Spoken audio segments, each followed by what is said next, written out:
제목이 시처럼 느껴지는 이유는 이 시편의 말씀을 그대로 옮겨 놓은 겁니다.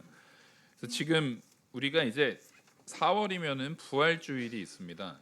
그래서 우리가 이제 로만 카톨릭, 지금 천주교 당시부터 있었던 내용 중에 지금이 사순절 기간이에요.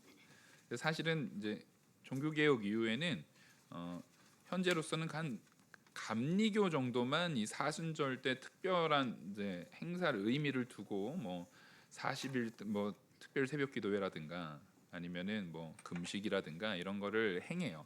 근데 사실 저희는 장로교 전통에서는 굳이 사순절을 그렇게 의미 있게 지키진 않습니다. 근데 이 사순절 기간에 우리가 좀 알아야 되는 내용은 뭐냐면 예수 그리스도를 통한 진짜 속죄함, 부활이라는 것은 속죄의 완성이거든요. 예수님께서 십자가에 죽으시고 부활하셨다라는 것은 속죄의 완성이기 때문에 우리가 속죄에 대한 설교를 많이 듣지만 특별히 이 기간 속에서 이 속죄에 대한 부분, 이 속죄라는 것은 죄로부터 우리가 멀어지고 죄의 삭은 사망인데 그 사망에서 생명으로 옮겨지는 가치에 대한 부분을 좀 밝히 알아야 되는 그 시간으로서 오늘 말씀을 좀 전하고자 합니다.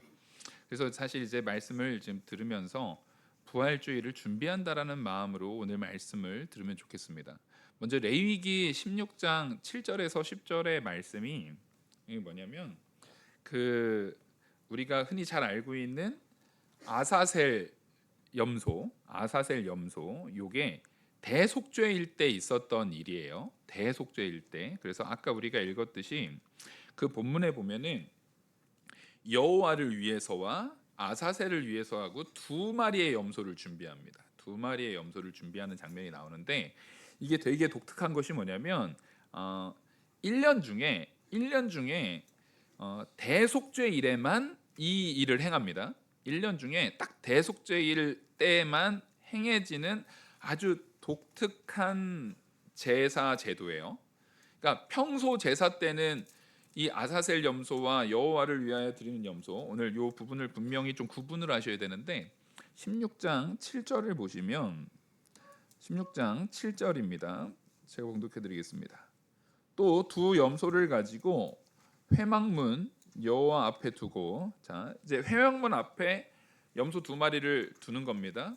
비슷한 시기에 크기도 비슷하고 모양도 비슷한 염소 두 마리를요 일부러 그 전날 삽니다. 전날 사는 거예요. 사서 그 두 마리의 염소에다가 두 마리 염소를 준비하고 8절 보시면 제비를 뽑는데 왜 제비를 뽑냐면은요 쓰임이 달라요. 쓰임이 다르기 때문에 제비를 뽑습니다.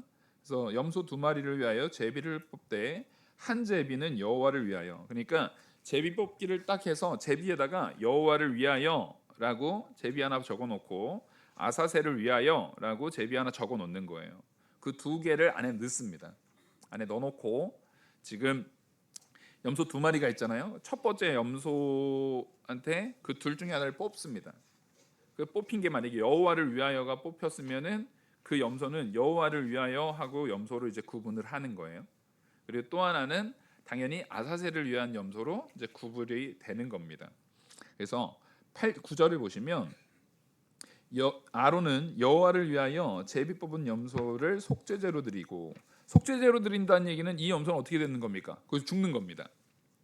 죽여서 이제 각을 떠서 그 피를 가지고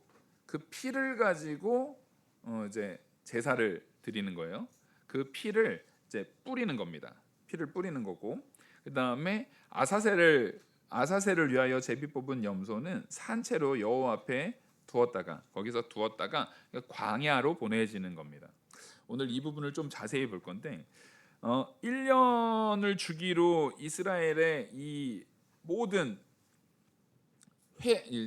우리가 흔히 얘기하는 절기들, 이스라엘의 가장 중요한 절기들이 1년 단위로 돌아가잖아요. 1년 단위로 돌아가는 그 절기 가운데에서도 가장 절기 중의 절기, 가장 최고의 마지막을 장식하는 것이 대속죄일입니다. 이 대속죄일은 이스라엘 전체의 죄를 사하는 거예요. 이스라엘의 전체의 죄를 사하는 거기 때문에 가장 중요한 절기 중에 하나예요. 그래서 사실상 대속죄일이 마지막에 있는 것은 우리가 마지막에 보면은 주인공은 맨 마지막에 나온다고 하는 것처럼 이게 가장 중요한 부분의 의미를 담고 있습니다. 그래서 이거는 엄청난 행사예요. 이거 대속죄일에 한번 하려고 그러면은 제사장 500명 동원됩니다. 제사장 500명 동원되고 대제사장도 그 전에 미리 한 1, 2주 전부터요. 지성소 안에 들어가서 해야 되는 그 순서들 있잖아요. 그 순서들을 미리 예행 연습을 일주일 전에서 거의 2주나 일주일 전부터 연습합니다. 왜냐면 그 절차가 틀리면 안 돼요. 그 절차가 틀리면은 다 무효예요. 근데 이 대속죄일은 그냥 다른 사람들이 제사 지내러 올 때는 자기 죄를 양 한 마리 가져와 가지고 이렇게 제사 지내면 되는데, 이거는 이스라엘 전체를 위한 아주 중요한 절기고, 대속죄일은 아주 중요한 절기고, 제사장이 500명 정도가 동원되고 대제사장도 그 이스라엘 전체의 죄를 짊어지고 들어가는 거기 때문에 이스라엘의 전체 1년 중에 이스라엘 전체의 죄가 지금 이 대제사장 한 명한테 지금 쏠려 있는 거예요. 이거 엄청난 일이에요. 그리고 이때는 대제사장이 하얀 옷을 입습니다. 하얀 옷을 입고 그렇게 해서 이제 대속죄일 때 이제 이 행사를 치르게 되는데, 아주 중요하기 때문에 연습을 하는 거예요. 연습을 하고 일주일 전부터 그 순서 다 해가지고 그 앞에 뜰 앞에다가 시뮬레이션처럼 이렇게 만들어 놓고 거기에서 순서 계속 연습하는 겁니다. 이거 하고 그다음에 요거 하고 1년 중에 단 한 부분이라도 틀리면 안 돼요. 한 부분이라도 틀리면 안 되고, 알다시피 이거 하는 동안에 방울 소리가 중간에 멈추면 돼요, 안 돼요? 방울을 달고 들어가거든요. 방울 소리 멈추면 어떻게 돼요? 죽어요. 그래가지고 이게 했다가 다음 뭐였지? 고민하고 생각하면 안 돼요. 그래서 연습을 철저하게 하는 겁니다. 우리의 신앙생활이 꼭 이래야 돼요. 하나님 앞에 우리의 신앙생활이 언제나 내가 드리는 가장 중요한 것, 가장 온전한 것으로 드리겠다라는 기준을 가지고 항상 준비되어 있는 말씀으로 뭐하면 탁탁탁탁 우리의 신앙의 가치들이 탁탁탁 나오는 그 모습이 있어야 됩니다. 그렇게 해서 준비를 하는데, 이 복습을 희생제사의 순서대로 쫙 복습을 하는데, 대속죄일에 이제 대제사장은 자신뿐만 아니라 모든 사람들의 희생제물의 피를 들고 그 둘째 장막, 오늘 본문에 이제 둘째 장막으로 들어가는 거예요. 그래서 이 둘째 장막이 뭐냐면, 장막 첫 번째 장막은 성소고 둘째 장막은 지성소라고 합니다. 그래서 우리 지난번에 히브리서 강해로 저희가 쭉 나갈 때 이 부분을 배웠어요. 예수님이 스스로 대제사장이 되시고 또 뭐가 되셔서요? 스스로 제물이 되셔서 자기의 피를 가지고 들어가는 장면을 우리가 얘기를 합니다. 근데 우리가 이상해요. 그 어린 양의 피 아니야? 예수님은 어린 양이잖아요. 그게 염소잖아요, 지금 이거. 이상한 거 생각 안 하셨어요? 저만 이상해요? 가끔 보면은 항상 저만 좀 이상해요. 이상하신 부분은 해결하고 들어가야 돼요. 이게 뭐냐면, 이게 왜 또 이상하게 느껴지냐면, 요 부분, 예수님이 아사셀 어린 양으로, 아사셀의 염소로서 예수님이 있게 되시는, 예수님이 그 공생의 기간 동안에 그 역할을 담당하실 것에 대한 부분을 누가 얘기를 하냐면 세례 요한이 말해요. 예수님이 세례 받으러 딱 오시니까 보라, 세상 죄를 지고 가는 어린 양. 그걸 예수님을 딱 지칭하면서 얘기를 해요. 그 어린 양이라고 얘기하거든요. 근데 아사셀은 아사셀 양이에요, 아사셀 염소예요? 아사셀 염소예요. 이게 이상하죠. 이제는 좀 이상하시죠? 이제는 좀 이상해요. 이게 무슨 얘기냐면, 이때는 어린 양이라는 말은요, 일종의 관용구였습니다. 관용어예요. 관용어. 어린 양이라는 것은 일종의 관용어예요. 그러니까 보면은 어떠한 여러 형태가 있는데도 불구하고 하나로 통칭해서 말하는 그런 것들 있잖아요. 하나로 통칭해서 말하는 그런 것처럼 이 관용어로서 사용하는 게 어린 양이에요. 그래서 당시에 양, 염소, 수소 이런 제사에 사용되는 이런 짐승들 있잖아요.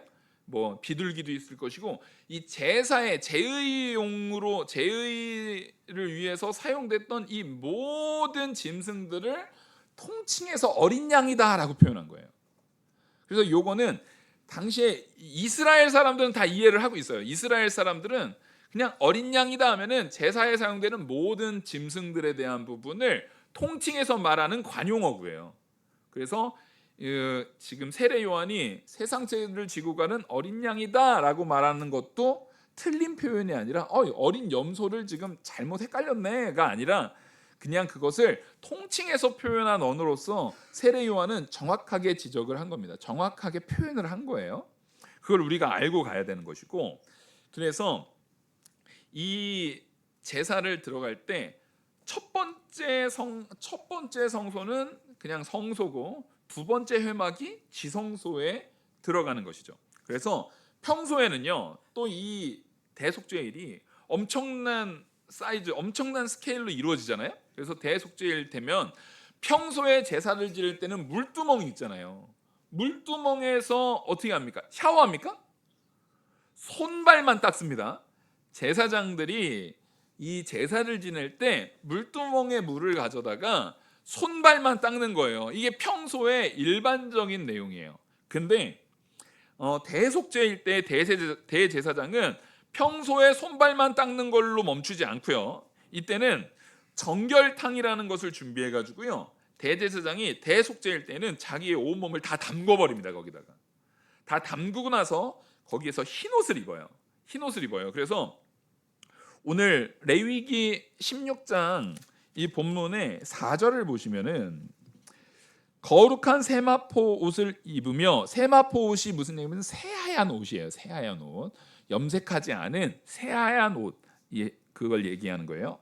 세마포 속바지를 몸에 입고 세마포 띠를 띠며 세마포 관을 쓸지니 이것은 거룩한 옷이라 물로 그의 몸을 씻고 입을 것이며, 그러니까 몸을 다 씻고 나서야 이걸 입는 겁니다. 그래서 정결탕에 들어가 가지고 몸을 다 씻어요. 다 씻은 다음에 이거 입어요. 여러분, 근데 우리는 이거 기억하셔야 돼요. 스가랴 배울 때에 요 말씀을 제가 설명해 드린 적이 있어요.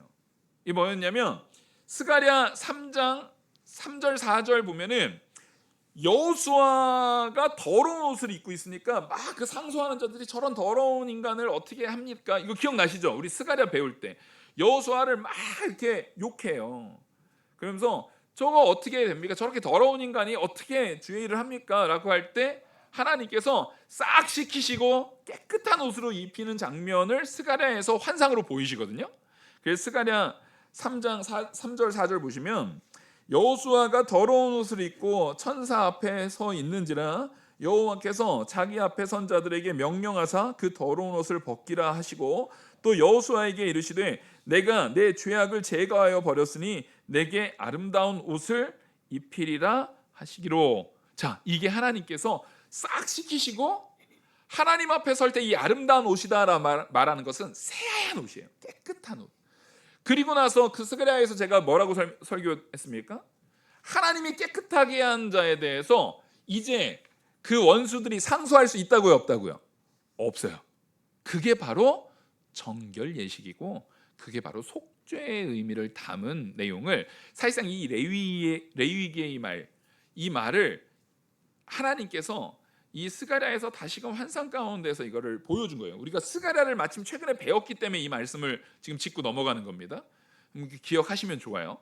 그래서 그렇게 옷을 싹 씻기고 하얀 옷을 입히고 나서 어디에다가 이제 인도를 하냐면 그 가장 독특한 거예요. 왜냐하면 이 염소 2마리를 가지고 여호와를 위하여 아사셀을 위하여 이렇게 해서 제비를 뽑는 제도는 딱 요때밖에 없어요. 이 대속죄일 요때밖에 없어요. 그래서 제비를 또 뽑았어요. 아까 뽑았다고 그랬죠. 뽑으면은 첫 번째 뽑는 제비는 뭐예요? 여호와를 위해서 제비를 뽑습니다. 그 여호와를 위해서 제비 뽑은 염소는 어떻게 됩니까? 각을 떠가지고 피로 이 속죄 제물로 사용됩니다. 그리고 아사셀을 위해서 뽑은 염소는 어떻게 합니까? 이제 어린 양, 세상죄를 지고 가는 어린 양이다라고 하는 것처럼 광야로 나가게 되는 것입니다. 근데 여기에서 먼저 피 뿌려지는 곳에 사용되는 여호와의 염소는 지성소에서 피를 뿌리는 거예요. 그래서 오늘 제목이 뭐예요? 동이 서에서 먼 것 같이. 자, 동이 서에서 멀다라는 말이 아까 우리 시편을 보시면 이 말씀을 뭐라고 표현하고 있냐면 103편 12절입니다. 103편 12절. 동이 서에서 먼 것 같이. 자, 그러면 서가 기준인 거예요? 동이 기준인 거예요? 동이 서에서 먼 겁니다. 그러니까 동이 기준이니까 서가 기준입니까? 서쪽이 기준입니다. 서가 기준이에요. 그건 정해져 있고요. 그거로부터 점점 더 멀어진다라는 의미인 거예요. 기준이 뭐라고요? 기준이 서입니다. 서가 기준이에요. 서쪽이 기준인 거예요. 서가 그 지점이 있고 그 지점부터 동으로 멀어지는 거예요. 이걸 분명히 기억하셔야 돼요. 그런 것처럼 12절의 하반절을 보시면 우리의 죄가를 우리에게서 멀리 옮기셨으며, 그러니까 우리가 있고 우리가 서 있는 그 자리에서부터 우리의 죄가가 멀어지는 거예요. 자, 서가 기준인데 그럼 서가 뭡니까? 서가 뭐냐면요, 제가 그 성막 설교를 말씀드릴 때 이 말씀을 드린 적이 있어요. 모든 성전이든 성막이든 성경에 있는 모든 성막은 문이 어느 쪽으로 되어 있다고요? 동쪽으로 되어 있습니다. 성전도 그렇고 성막도 그렇고 반드시 문은 반드시 어느 쪽으로 뚫리게 만들어 놨어요? 동쪽으로 뚫리게 만들었습니다. 그래서 우리가 옛날에 이제 고전 문학도 보면 에덴의 동편 이런 글이 이런 소설이 있잖아요. 에덴이 있고 에덴에서 이 범죄한 아담을 쫓아낼 때 어느 쪽으로 쫓아내요? 동쪽으로 쫓아내요. 에덴 동산이 뭐를 상징하는 거냐면 지성소를 상징하는 거예요. 지성소는 다른 게 아니에요. 따라하겠습니다. 하나님이 임재하는 곳. 그게 지성소예요. 하나님이 임재하시는 곳이 지성소예요. 근데 거기에서부터 내쫓길 때 동쪽으로 쫓겨나요. 그래서 성막을 짓고 성전을 지을 때 다 문을 어느 쪽으로 둔 겁니까? 동쪽으로 두는 겁니다. 그러니까 아담이 범죄하고 나서 죄악된 아담은 어디로 가는 거예요? 서쪽으로 가는 거예요? 동쪽으로 가는 거예요? 동쪽 문으로 나가는 거예요. 이해하셨죠? 동쪽 문으로 나가는 겁니다. 그러면 성전에서, 그러니까 사실상 기준이 에덴 동산이에요. 그러니까 에덴 동산이 동이에요, 서예요? 네, 에덴 동산이 서예요.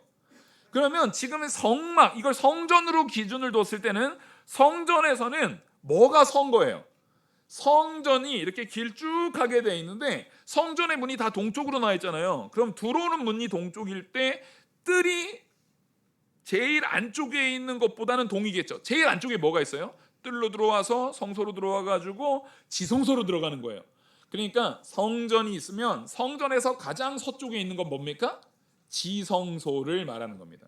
그래서 이 시편에서 말하는 서에서 멀어진다 할 때의 기준의 서가 뭘 얘기하는 거예요? 지성소 얘기하는 거예요. 이게 에덴 동산 말하는 거고요. 지성소 말하는 거고요. 이게 하나님이 임재가 있는 곳이에요. 하나님이 함께하는 곳에서 죄가 가까이 있으면 돼야 안 돼요? 죄가 가까이 있을 수가 없어요. 오늘 이걸 가지고 가셔야 되는 거예요. 죄는 하나님이 임재하는 곳에서 멀어져야 됩니다. 근데 우리가 이제 내가 누구냐는 거예요. 내가 누굽니까? 예수 그리스도를 믿는 믿음 안에서 우리는 이제 예수 그리스도와 연합된 줄 믿으시기 바랍니다. 그럼 내가 누가 되는 거예요? 누가 임재하시는 공간이 되는 거예요? 내가 하나님이 임재하는 공간이에요. 내가 곧 지성소예요. 우리 안에 성령 하나님께서 함께 계시는 줄 믿으시기 바랍니다. 성령 하나님이 우리와 함께 있죠. 성령 하나님이에요. 하나님이 임재가 있는 곳은 뭐예요? 지성소예요. 우리가 바로 서예요. 서.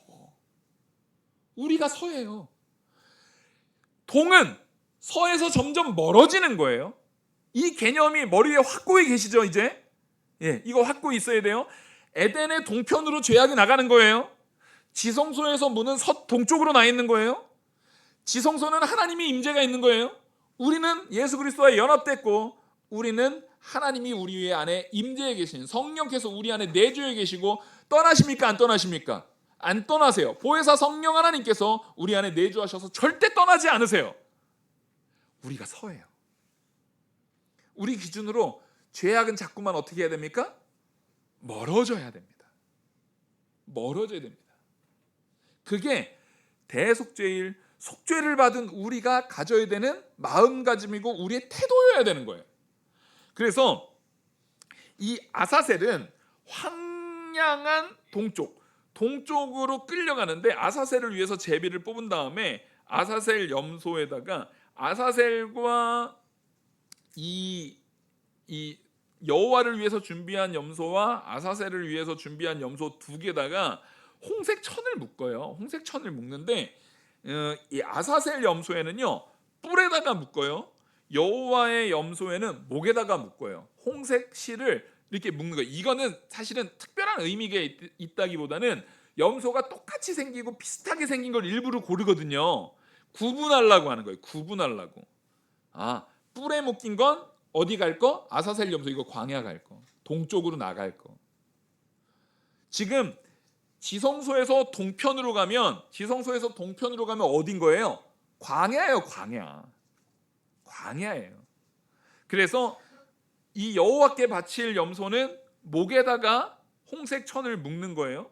그래서 오늘 본문인 레위기 이제 16장 7절에서 오늘 본문 7절에서 10절 이렇게 보시면, 또 두 염소를 가지고 회막문 여호와 앞에 두고 두 염소를 위하여 제비를 뽑되, 한 제비는 여호와를 위하여, 한 제비는 아사셀을 위하여 이제 뽑은 거예요. 그리고 나서 여호와를 위하는 염소를 위해서는 뭐 하는 겁니까? 도살을 하는 겁니다. 그래서 그 피를 대제사장이 성전의 가장 서쪽에 있는 지성소에다가 가져가 가지고 거기에 지성소의 법궤와 휘장에다가 뿌립니다. 그러니까 예수님이 우리 히브리서에서 배웠던 것처럼 예수님이 스스로 멜기세덱의 반차를 따른 대제사장이 되셔가지고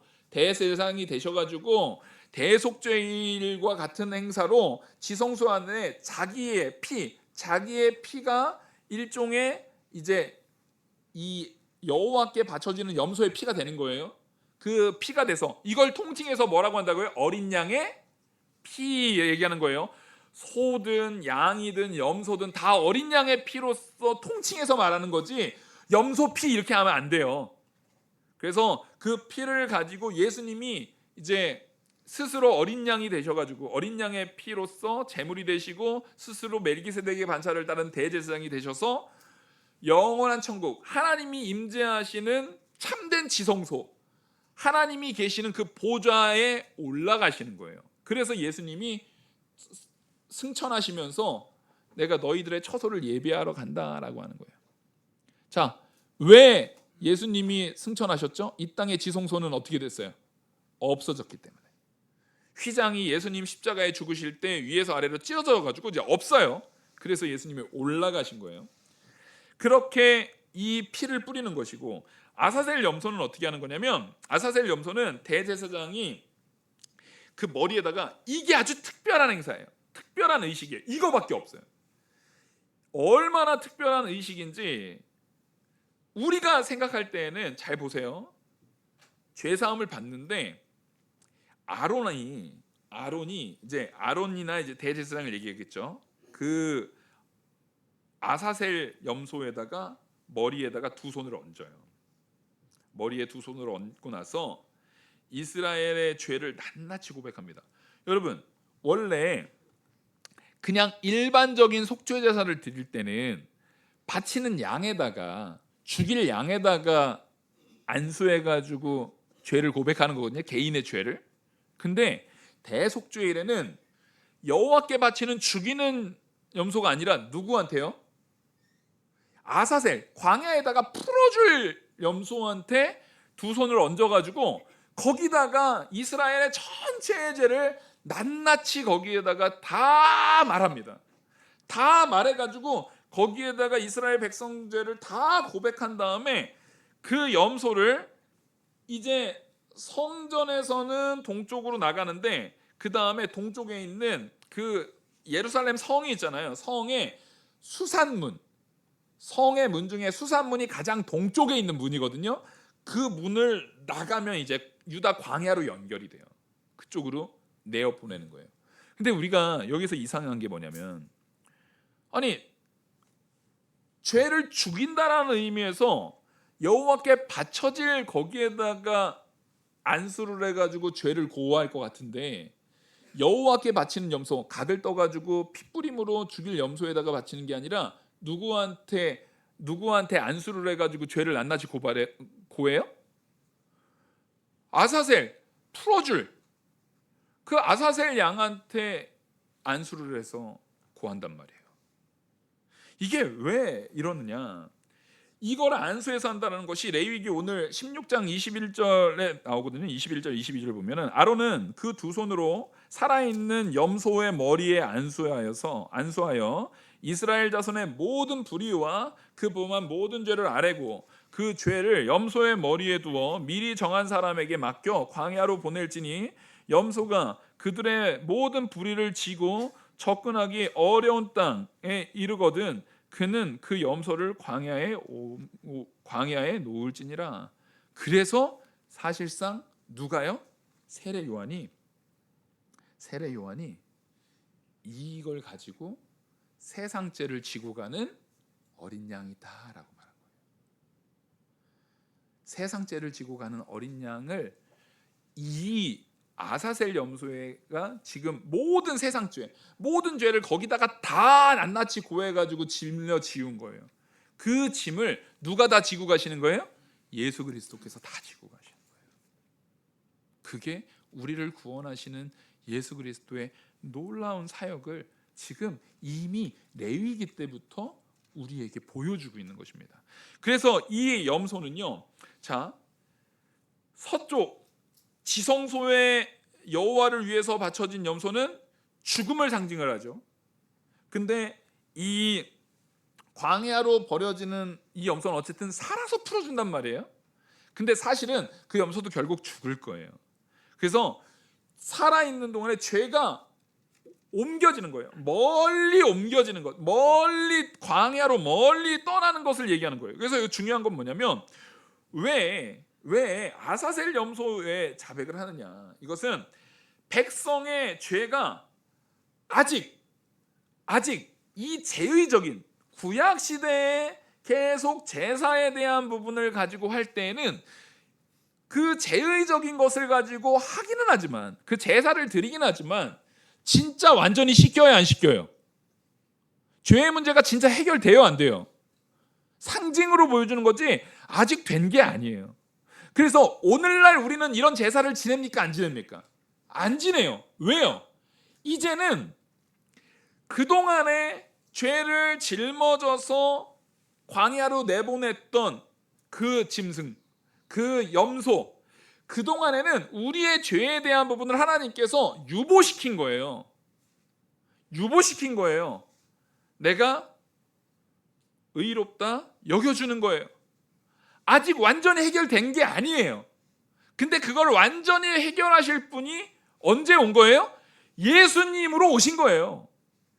그래서 세례 요한이 세상 죄를 지고 가는 어린 양이 오셨다라는 거예요. 그 어린 양이 뭐 하신 거예요? 십자가에 죽으신 거예요. 그래서 죄가 이제는 완전히 모든 제의적인 내용이 해결돼서 더 이상은 이런 제사 제도가 필요가 없어요. 예수 그리스도가 완성하시는 겁니다. 그러니까 아사셀을 위한 염소도 예수 그리스도고, 십자가의 죽으심으로 그 핏뿌림으로 지성소의 법궤와 휘장에 뿌려지는 그 핏뿌림으로 피로 각도진 여호와를 위한 염소도 누군 거예요? 예수님인 거예요. 우리의 참된 구원이라는 것은 예수 그리스도로 완성되어졌음을 우리에게 말하고 있습니다. 여러분, 이 구약에서부터 하나님께서 우리에게 보여준 이 메시지를 기억하면서 예수 그리스도의 십자가의 죽으심의 가치를 우리 마음에 새기시길 바랍니다. 그리고 우리는 부활주의를 맞이해야 되는 거예요. 그런 마음가짐 가지고 부활주의를 맞이하는 거예요. 그래서 로마서 3장에 이렇게 말해요. 로마서 3장 25절 보면은 이 예수를 하나님이 그의 피로써 믿음으로 말미암아 화목제물로 세우셨으니 이는 하나님께서 길이 참으시는 중에 전에 지은 죄를 간과하심으로. 그동안의 아사셀의 어린 양은 유보시켜 놓으신 거예요. 유보시켜 놓으시고 하나님이 간과하심으로 자기의 의로우심을 온전히 예수 그리스도를 통해서 나타내셨고, 예수 그리스도로 이제는 더 이상 죄가 아니라 뭘로요? 생명으로, 죽음이 아니라 생명의 참된 가치를 온전히 세우기 위해서 예수님을 통해서 그 죄의 문제를 우리에게로부터 어떻게 되게요? 완전히 멀어지게. 그래서 예수님이 죽으심을 통해서 가장 먼, 가장 큰 저주, 우리의 죄를 다 담당하심으로 죽으심을 통해서 그 가장 저주를 통해서 광야의 길, 지성소로부터 가장 먼 동쪽으로의 광야의 길의 사역을 다 담당하신 거예요. 그래서 이 말씀을 가지고, 그래서 오늘 말씀을 레위기, 사실 여기에다가 그 세례 요한복음 1장 29절까지 같이 늘려다가 주보에 3개 다 넣으려니까 안 들어가더라고요. 그래서 여기 2개만 넣었어요. 그래서 세례 요한이 말했던 요 말씀까지 우리 시편 103편 12절 한번 읽겠습니다. 시편 103편 12절. 시편 103편 12절 우리 한 목소리로 같이 한번 읽겠습니다. 시편 103편 12절입니다. 시작. 동이 서에서 먼 것 같이 우리의 죄가를 우리에게서 멀리 옮기셨으며, 멀리 옮기셨습니다. 누가요? 우리 주 예수 그리스도께서 우리의 죄가를 멀리 옮기시기 위해서 예수님 스스로 지성소에서 바쳐지는 제물도 되시고, 여호와를 위한 염소로서 제물도 되시고, 또 아사셀을 위하여 바치는 광야로 나아가는 제물도 되셔서, 그래서 요한복음 1장 29절에 제가 읽어드리겠습니다. 29절의 말씀처럼 이튿날 요한이 예수께서 자기에게 나오심을 보고 이르되 보라, 세상 죄를 지고 가는 하나님의 어린 양이로다. 바로 이 우리의 모든 죄를 다 짊어지시고, 그 아론이 아사셀을 위하여 제비 뽑아진 그 염소의 머리에 안수를 하고 그 모든 죄가를 낱낱이 고하면서 거기에 죄를 씌웠던 것처럼 우리의 모든 죄를 다 짊어지시고 서로부터 가장 멀어지는, 우리로부터 가장 멀어지는 그 광야의 모든 길을 다 짊어지고 나아갔던 그 어린 양, 그 아사셀의 염소를 예수 그리스도께서 온전히 그 짊어짐을 다 담당하시고 나아가셨다는 것입니다. 그래서 대속죄일의 행사를 마친 후에는요, 이 대제사장이 하얀 옷을 입었다고 그랬잖아요. 하얀 옷을 입었다고 그랬잖아요. 이 하얀 옷이라는 것이 우리의 죄가 정결하게 됨을 상징적으로 보여주려고요, 세마포 옷을 입게 해요. 원래 제사장 옷은 색동 옷이거든요. 막 색깔이 많아요. 권위를 상징하기 위해서. 근데 이때는 세마포 옷을 입힌 거예요. 근데 이것을 대속죄일이 끝나고 나면은 이스라엘의 모든 여자들도 흰 옷을 입고, 이때 흰 옷 없으면은요, 흰 옷이 무조건 있어야 돼요. 흰 옷을 무조건 가져야 돼요. 정말 만약에 없는 사람이 있으면은요, 흰 옷 몇 개 있는 사람한테 빌려서라도 무조건 입어야 돼요. 그래서 흰 옷을 입고 마을의 포도원에 모여가지고 우리 강강술래 하듯이 원을 그리면서 막 춤을 춰요. 이게 대속죄일의 마지막에 장식하는 모습입니다. 여러분, 오늘 이 말씀을 통해서 우리가 알 수 있는 것은 뭐냐면, 하나님께서는 우리를 하나님이 임재하시는 그 지성소요, 하나님이 우리와 연합하여 계시는 온전하신 하나님의 거하시는 곳, 거룩한 곳으로 나를 택하여 삼으신 줄 믿으시기 바랍니다. 그리고 우리에게서부터 동으로 죄가 멀어지게 하시려고 예수님이 직접 그 모든 죄가를 다 담당하시고 아사셀의 염소가 되어서 그 어린 양, 세상 죄를 지고 가는 어린 양의 그 놀라운 사역을 담당하심으로 우리에게서 죄가 멀어지게 하시는 역사를 했습니다. 그러면 우리의 삶이 더 이상 죄에 가까워지면 되겠습니까? 안 되겠습니까? 안 됩니다. 하나님께서 우리한테 내가 거룩하니 너희도 거룩하라고 말한 것은 아무것도 안 주고 야 니네 거룩해? 거룩하지 않으면 확 죽여버릴 거야. 이게 아니에요. 이 모든 것을 다 이루어 주시고 레위기 때부터 구약 시대부터 이 모든 것을 우리에게 다 온전하게 채워주시고 역사해 주시고 내가 거룩하니 너희도 거룩하라 라고 명령하신 하나님의 은혜를 밝히 깨닫는 저와 우리 모든 성도님들 되기를 간절히 축원합니다. 기도하시겠습니다.